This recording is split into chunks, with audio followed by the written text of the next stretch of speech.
Hey everybody, welcome back. Another video, Take Flight Garage. And this time, we're going to be doing this is going to be part one of a two-part video series covering the backup camera mirror that I installed in the car. I asked if anyone wanted to see some further details and instructions as to how the install goes and how it went for me and what I decided to do, and there was definitely some interest, so that's what this video is going to be. And then I'm going to do a separate video actually talking about the specific product that I went with. So for now, let's dive right into the install. Okay, so first up, we're going to start here at the rear of the car, and this is the first component that I installed, and it is the backup camera itself. There's one single wire on this model that comes out of it. It's about a 12 gauge wire. I did need to drill a hole back here, and that's what that clip was, of me drilling a hole in the car. I did that right in between the two holes for the license plate mounting bracket, so that even when the license plate is off, you still can't see that hole. I'd recommend getting some sort of rubber boot or grommet that you can slide that wire through, just to prevent any chafing or rubbing of the wire on the bare metal, and as well as to seal up that hole. And that was fairly straightforward. It just mounts to these two existing holes, uses the hardware, and it lines up perfectly with the license plate holes there, and you just mount it like you're screwing. When you screw in the license plate, it'll sandwich it together and holds in that bracket that way. I also like that bracket is hidden, and so that this is fairly minimal back here. There's really nothing going on besides just the camera itself, so I was appreciative of that. I'll talk more about the camera in detail in the specific model review for the kit that I purchased. Okay, moving forward, so that wire comes out, and there's the signal wire with the RCA cables. Those plug into this transmitter box right here. This is a wireless camera system. If you had a wired camera system, then they would just plug directly into the wires coming off of the mirror itself to transmit the video signal. So for this wireless unit, this is grounded, and the 12-volt power is coming from the reverse light. So what I did was made a piggy tail wire. So the factory plug, one half of it plugs into the reverse light in here, and then the other half of that plugs into the signal wire for the camera so that it gets power. All of this is all grounded to this body, this chassis ground right here, as well as this cigarette lighter adapter box. This was $10 at Walmart. I'll explain why I went this route in a second, but for right now, let's just focus on this wiring. All of this wiring is contained back here within the trunk space of the car, so nothing needs to be run forward, again, because it's a wireless system. So if you did have a wired camera on top of the power that you would need to run for the camera, you would also need to run the RCA cables underneath the car, tuck them back, and run them back here. So that's the camera side of things. That's how the camera circuit works. It gets power off of this tail light back here, a simple piggyback connection off of that power, 12-volt power for the bulb, and is grounded back here to this chassis ground. I do have one wire running down each side of the car. This side of the car is power for the camera, and this side of the car is power for this little junction box back here. That's just what I'm going to keep calling it. So we're going to do a loop now. I'll take you back this way.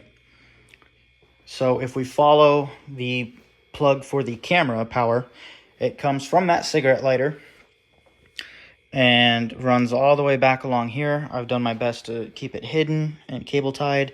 I need to get some split wiring loom to tuck it all in and make it look nice and neat, as well as protect it. And that power cable runs all the way underneath the hatch here, underneath this trim, gets tucked underneath here, is tucked all underneath this side panel, comes down, runs underneath this panel right here, tucks into the crevice in the dash, runs up the dash, all along here, up here, and runs to the camera. So, and thankfully this camera came with this little cable channel to kind of neaten things up so that there's no cable coming that way. So, arguably the most difficult and challenging part of this whole setup isn't even the wiring connections. It's really just tucking in the wiring and making sure that it's all hidden. My goal was to keep the car looking as stock as possible. I didn't want any wires hanging down, and I didn't want to have to run that cigarette plug along here and plug it into the dash and keep it plugged in here all the time. I also didn't want to run anything into the glove box or do anything like that. So that leads me to this half of the circuit. So in order to power that little junction box back there, you need switch 12 volts power. So for that, personally, I tapped into the cruise control plug because I have my cruise control disconnected and I have no intention of ever connecting it again. I'll leave the component tray under the engine bay there just for show, but I have no intention of using it. So for me, the switch 12 volt lead or pin from the cruise control that plugs into the computer was the best source of power for me to use. It was the closest one and the most convenient.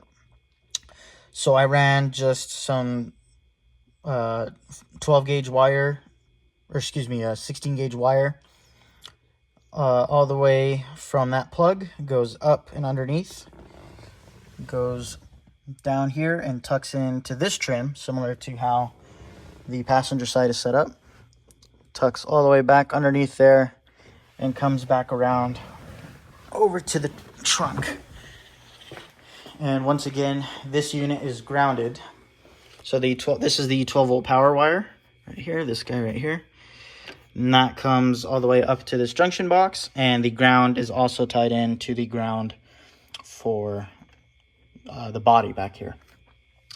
So again, the whole purpose of me wiring this in was just so that I didn't have to plug into the dash. If you're okay with plugging it into the dash, or you want to wire something up front, that's fine. All you really need is just something that is switched 12 volts.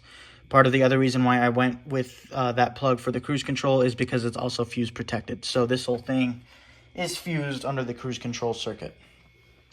So with that being said, you just plug your cigarette lighter plug into there and connect up your grounds and connect the camera to this taillight, and that's all there is to it. And when we button everything up back here, you can't even tell. And I'll give you guys a couple shots of the car. You can see that there's no wire sticking out anywhere. The biggest challenge I had was hiding the wire up front where the glass meets the headliner.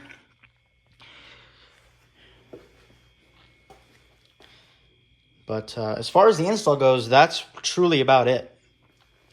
If there's any other questions that you guys might have about the installation itself, feel free to let me know.